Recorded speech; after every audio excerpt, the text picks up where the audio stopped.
Hello everyone. So இந்த சீரீஸில் நம்ம என்ன பார்க்க போகிறோம் அப்படின்னா ட்ரேட் மேனேஜ்மெண்ட். ஸோ லாஸ்ட் வீடியோவில் நம்ம வந்து ஒரு பிரேக் அவுட் நடந்துச்சுன்னா ஸோ அதில் எப்படி நம்ம ஒரு என்ட்ரி எடுத்திருப்போம், ஸோ அதை எப்படி அதுக்கான எக்ஸிட் வந்து கொண்டு வந்திருப்போன்றதை போன வீடியோவில் பார்த்தோம். ஸோ இந்த வீடியோ பொறுத்த வரைக்கும் ஒரு பிரேக் அவுட் நடந்துச்சுன்னா ஸோ அந்த ட்ரேடை வந்து நம்ம எப்படி மேனேஜ் பண்ணுறதுன்றதை கொஞ்சம் டீட்டெயிலாக பார்ப்போம். ஓகேங்களா? ஃபஸ்ட்டு ஸ்லைடில் பார்த்தீங்கன்னா உங்களுக்கு ட்ரேட் மேனேஜ்மெண்ட் அதை வந்து தெளிவாக பார்த்துக்கோங்க. என்னென்னா ஒரு என்ட்ரி அண்ட் எக்ஸிட்டை வந்து நீங்கள் டிஃபைன் பண்ணுறீங்கன்னா அதுக்கு முன்னாடி உங்கள் ஸ்டாப் லாஸை வந்து நீங்கள் எங்கே வைக்கிறீங்கன்றதை தெளிவாக பார்த்துக்கணும். ஓகேங்களா? ஃபஸ்ட்டு ஒரு என்ட்ரி அண்ட் எக்ஸிட் மீன்ஸ் ஒரு பிரேக் அவுட் நடந்ததுக்கப்புறம் ஒரு என்டர் பாயிண்ட் ஒரு டார்கெட் வந்து நீங்கள் ஃபிக்ஸ் பண்ணுவீங்க. அதுக்கு முன்னாடி உங்கள் ஸ்டாப் லாஸ் வந்து நீங்கள் எங்கே ப்ளேஸ் பண்ணுறீங்கிறத முக்கியமாக பார்க்கணும். ஏன்னா அந்த ஸ்டாப் லாஸ் மூலயமா தான் நிறைய இன்ஸ்டிடியூஷனல் பிளேயர்ஸ் வந்து அவங்களோட பொசிஷனை சீக்கிரமாகவே எப்படி சொல்கிறது, க்ளோஸ் பண்ண வச்சுருவாங்க. ஓகேங்களா? ப்ராஃபிட் டார்கெட் வந்து ஐடென்டிஃபை பண்ணணும். எப்பயுமே ஒரு டார்கெட் வந்து நீங்கள் ஐடென்டிஃபை பண்ணிட்டு தான் நீங்கள் அந்த ட்ரேடில் வந்து என்டர் ஆகணும். ஓகேங்களா? அதே மாதிரி உங்களோட ரிஸ்க் அண்ட் ரிவார்டை வந்து நீங்கள் கிளியராக தெரிஞ்சு வச்சுக்கிட்டு தான் அந்த ட்ரேடில் வந்து நீங்கள் என்டர் ஆகிறதா இருக்கணும். ஒரு எக்ஸாம்பிளுக்கு risk and reward RR ratio அப்படின்னு சொல்லுவாங்க. ஓகேங்களா? ஆர்ஆர், இந்த ஆர்ஆர் வந்து 1:1 அப்படி இருந்துச்சுன்னா உங்களுக்கு 10 ரூபா ப்ராஃபிட் வருதுன்னா உங்களுக்கு 10 ரூபா ரிஸ்க் எடுக்க நீங்கள் தயாராக இருக்கணும். அதே மாதிரி 1:2, ஓகேங்களா, மீன்ஸ் 10 ரூபா நீங்கள் ரிஸ்க் எடுக்க தயாராக இருந்தீங்கன்னா உங்களுக்கு 20 ரூபா ப்ராஃபிட் வரணும். ஓகேங்களா? 1:3 அப்படின்னா நீங்கள் 10 ரூபா ரிஸ்க் எடுக்க தயார் அப்படின்னா உங்களோட ரிவார்ட் பார்த்தீங்கன்னா 30 ரூபா வர்ற வரைக்கும் நீங்கள் ஹோல்ட் பண்ணணும் இந்த பொசிஷனை. ஸோ இப்படி தான் ரிஸ்க் அண்ட் ரிவார்டை வந்து கால்குலேட் பண்ணுவாங்க.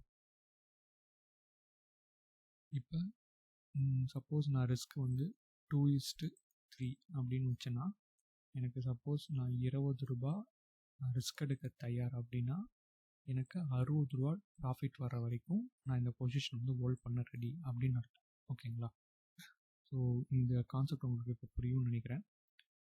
இங்கே எக்ஸாம்பிளுக்கு இந்த ஸ்க்ரீன்ஷாட்டை பார்த்தீங்கன்னா உங்களுக்கு கிளியர் ஒரு ஐடியா கிடைக்கும். ஸோ இப்போ பார்த்தீங்கன்னா உங்கள் ரெசிஸ்டன்ஸுக்கு மேலே ஒரு பிரேக் அவுட் நடக்குது. ஸோ அந்த பிரேக் அவுட்டுக்கு மேலே தான் நான் என்ட்ரி வச்சுருக்கேன். அந்த பிரேக் அவுட் நடந்த உடனே நான் என்ட்ரி ஆகாமல் அந்த பிரேக் அவுட்டுக்கு மேலே என்னோடய என்ட்ரி பாயிண்ட் வச்சுட்டு அங்கேருந்து ஒரு சர்டன் பாயிண்ட் வந்து நான் டார்கெட்டாக ஃபிக்ஸ் பண்ணியிருக்கேன். ஸோ மேபி அந்த டார்கெட் வந்து இந்த பர்டிகுலர் சப்போர்ட் அண்ட் ரெசிஸ்டன்ஸுக்கு இன்பிட்வீன் இருக்கிற ரேஞ்சோட பிரெத் இருக்குல்ல, அந்த ரேஞ்சோட பிரெத் எவ்வளவோ அதை தான் என்னோடய டார்கெட்டாக ஃபிக்ஸ் பண்ணியிருக்கேன் மேக்ஸிமம். ஓகேங்களா? ஸோ நம்ம இதில் என்னவாக இருக்கணும்னா entry, exit and stop loss இதை எப்படி நம்ம ஃபிக்ஸ் பண்ணுறது, ஒரு ட்ரேடை வந்து என்ட்ரு ஆகிறதுக்கு முன்னாடின்றதை நம்ம முன்கூட்டியே தெரிஞ்சு வச்சுக்கணும். அது சப்போஸ் எஸ்எல்ஓ இல்லை டார்கெட்டோ ஹிட் ஆகிற வரைக்கும் நம்ம வெயிட் பண்ணணும். அதுக்கு ப்ரியராக நம்ம எக்ஸிட் ஆகக்கூடாது அந்த பொசிஷன்லேருந்து. ஓகேங்களா? ஸோ நெக்ஸ்ட்டு பார்த்தீங்கன்னா மேக்ஸிமம் ஆஃப் த பீப்புள் வந்து ஃபால்ஸ் பிரேக் அவுட்டில் நம்ம நிறைய பேர் வந்து எப்படி சொல்கிறது, ட்ரேடை வந்து க்ளோஸ் பண்ணிவிட்டு வெளியே வரதுக்கான வாய்ப்புகள் வந்து ரொம்ப அதிகம். ஓகேங்களா? அப்படி இருக்கிறப்ப அது எப்படி நம்ம அவாய்ட் பண்ணலான்றதை இந்த வீடியோவில் நான் டீட்டெயிலாக சொல்கிறேன். ஸோ ஃபால்ஸ் பிரேக் அவுட்டை பொறுத்த வரைக்கும் அது வந்து ஒரு ஃபெயிலியர், பிரேக் அவுட்டோட ஃபெயிலியர் அப்படின்னு நம்ம எடுத்துக்கலாம். At many times signal may appear to be accurate. நம்ம சிக்னல் வந்து கிடச்சிருக்கோம் அந்த பர்டிகுலர் ரெசிஸ்டன்ஸ் லைனுக்கு மேலே பார்த்தீங்கன்னா நம்மளுக்கு ஒரு கேண்டில் வந்து வச்சுருக்கோம். ரெசிஸ்டன்ஸ் லைனுக்கு மேலே ஒரு கேண்டில் வந்து வச்சுருக்கோம். ஸோ மார்க்கெட் வந்து ஒரு அப் ட்ரெண்டில் போகுது அப்படின்னு நினச்சிட்டு நம்ம என்ட்ரி எடுத்திருப்போம்.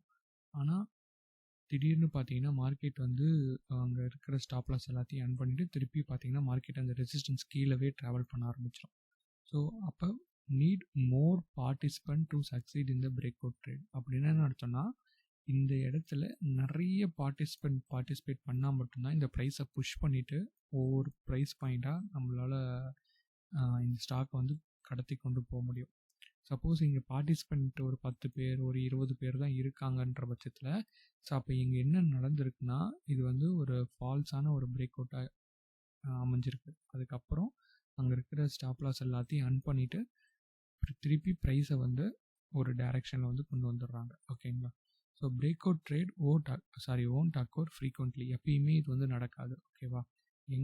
இது வந்து ரொம்ப ஹார்ட் டு ஃபைண்ட் ஆப்பர்ச்சுனிட்டி. ஏன்னா ஒரு கன்சாலிடேஷனுக்கு அப்புறம் தான் பிரேக் அவுட் ட்ரேட் வந்து நம்மளுக்கு ஈஸியாக கிடைக்கும். ஓகேங்களா? Break out trades are lower number of break out trade is less. ஓகேவா? ஸோ ஏன் அது கம்மியாக கிடைக்கும்னா, ஒரு எக்ஸாம்பிளுக்கு நான் டிசிஐ ஷேர் எடுத்திருக்கேன். ஸோ இங்கே பார்த்தீங்கன்னா நம்மளுக்கு ஒரு கன்சாலிடேஷன் ஃபேஸ் பார்த்தீங்கன்னா ஒரு 1 வீக்கு கிடச்சிருக்கு. ஸோ அதுக்கப்புறமா நம்மளுக்கு வந்து ஒரு பிரேக் அவுட் வந்து கீழே கிடச்சிருக்கு. ஓகேவா? ஸோ இந்த பிரேக் அவுட் கிடைக்கிறப்ப பாருங்கள், மேக்ஸிமம் இந்த பிரேக் அவுட் கிட்ட பார்த்தீங்கன்னா எல்லா கேண்டில், அந்த பிரேக் அவுட் பண்ணுற கேண்டில் வந்து ரொம்ப பெரிய கேண்டிலாக இருக்கும், விக்கு வச்சுருக்கோம்.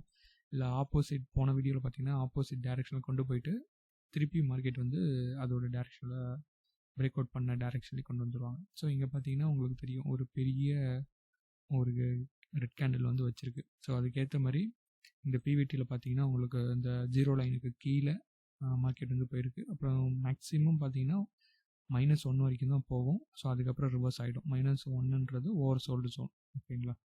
ஸோ அதேமாரி +1ன்றது ஓவர் பாட் ஜோன். ஸோ இந்த ஓவர் சோல்டு ஜோனுக்கு வந்ததுக்கப்புறம் மார்க்கெட் வந்து திருப்பியும் ஒரு புல் பேக் கொடுத்து மேலே போக பார்த்துருக்கு. ஆனால் திருப்பியும் ஃபால் தான் கொடுத்துருக்கு. ஸோ அப்போ எப்போல்லாம் மார்க்கெட் இந்த பிலோ 0ல் கீழே இருக்கோ அப்போ மார்க்கெட் வந்து டவுன் ட்ரெண்ட் தான் கண்டினியூ ஆகுது அப்படின்றது அர்த்தம். ஸோ இன்பிட்வீன் சின்ன சின்ன புல் பேக் கொடுக்கும். அந்த புல் பேக்கை நம்ம எப்படி ஐடென்டிஃபை பண்ணலான்னா, நம்ம இதில் பார்த்தீங்கன்னா உங்களுக்கு விஷுவலி அந்த லைன் வந்து சேஞ்ச் ஆகும். ஓகேவா? இங்கே பார்த்தீங்கன்னா க்ரீன் கலரில் சேஞ்ச் ஆகும். அப்போ அங்கே பையர்ஸ் வராங்கன்னு அர்த்தம். பட் ஈவன் தோ இந்த 0க்கு கீழே இருக்கிற பட்சத்தில் மார்க்கெட் வந்து ஒரு டவுன் ட்ரெண்டில் தான் இருக்குதுன்னு அர்த்தம். ஓகேங்களா? இன்பிட்வீன் இங்கே பார்த்தீங்கன்னா உங்களுக்கு அந்த 0க்கு மேலே போயிருக்கு. பட் ஈவன் தோ இது ஒரு கன்சாலிடேஷன்லேயே இருந்ததுனால நம்ம வந்து still we can hold it for bearish trade. இப்போ இந்த டைமில் சப்போஸ் நான் மார்க்கெட் வந்து ஒரு அப் ட்ரெண்ட் போகுது அப்படின்னு நினச்சிட்டு நான் இங்கே எக்ஸிட் ஆனாலும் ப்ராப்ளம் இல்லை. ஓகேங்களா? உங்கள் ரிஸ்க்கை பொறுத்து தான். ஓகேவா? ஸோ நெக்ஸ்ட்டு இப்போ ஒரு பிரேக் அவுட் நடக்குது, எப்படி நம்ம ஐடென்டிஃபை பண்ணலாம் அப்படின்னா, ஆல்ரெடி சார்ட்டிங் டூலை வந்து நிறைய பேர் யூஸ் பண்ணியிருப்பீங்க. ஸோ இந்த சார்ட்டிங்கில் போனீங்கன்னா உங்களுக்கு நிறைய ஸ்கேனர்ஸ் வந்து அவைலபிளாக இருக்கும். இந்த ஹோம் பேஜில் பார்த்தீங்கன்னா உங்களுக்கு நிறைய ஸ்கேனர்ஸ் அவைலபிளாக இருக்கும்.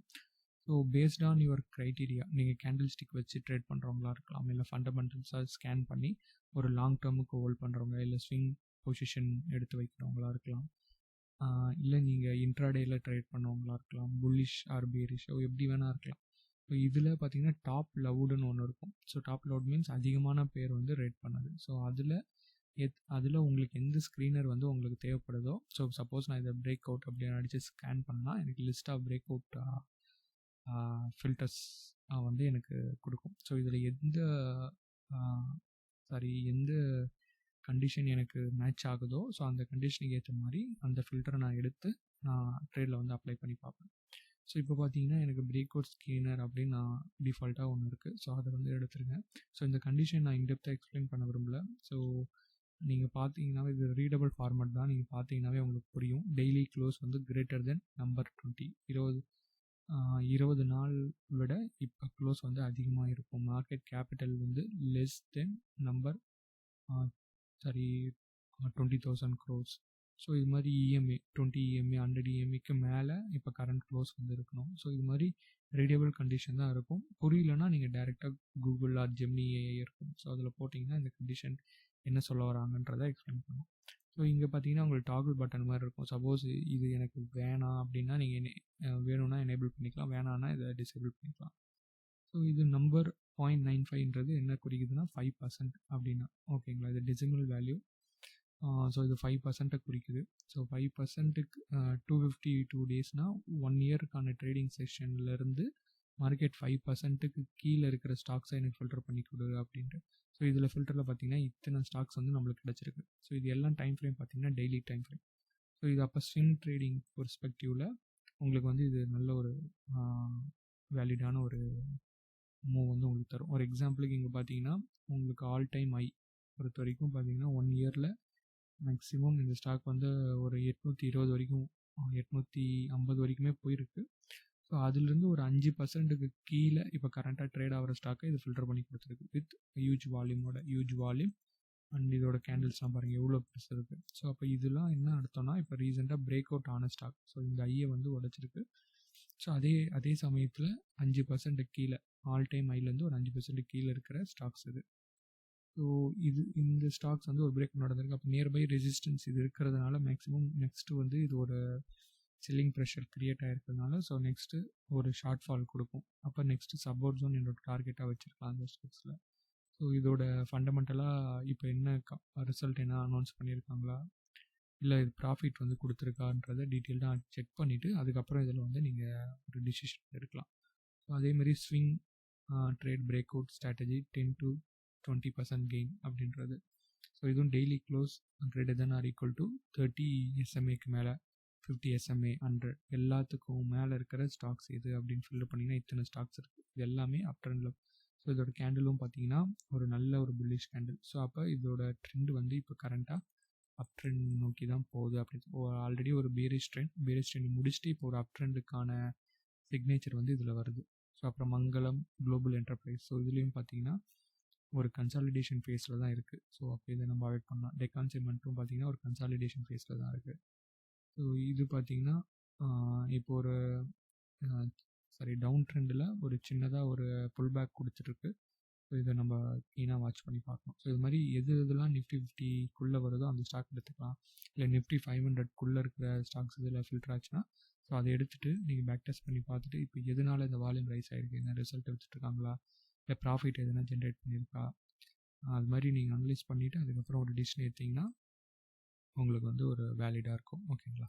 ஸோ அதே மாதிரி இந்த பிரேக் அவுட் நடக்குதுல்ல, ஓகேங்களா. இந்த பிரேக் அவுட் இப்போ நடக்கிறத நீங்கள் இது மாதிரி இப்போ இந்த பிரேக் அவுட் நடந்த இடத்துல வந்து ஒரு ரெசிஸ்டன்ஸ் இருக்கா, இல்லை ஒரு சப்போர்ட் இருக்கா, ஸோ அது மாதிரி நீங்கள் அனலைஸ் பண்ணி பார்க்கலாம். சப்போஸ் இந்த மேஜிக் ஃபில்டரில் பார்த்தீங்கன்னா உங்களுக்கு தேவையான இன்புட்ஸை நீங்கள் கொடுத்தீங்கன்னா அதுவே உங்களுக்கு வந்து இந்த கண்டிஷன்ஸை வந்து ஜென்ரேட் பண்ணி உங்களுக்கு கொடுக்கும். ஓகேங்களா. இதில் எக்ஸாம்பிளுக்கு stock up by 4% and rising volume அப்படின்ட்டு ஒரு எக்ஸாம்பிள் கொடுத்துருக்கான்.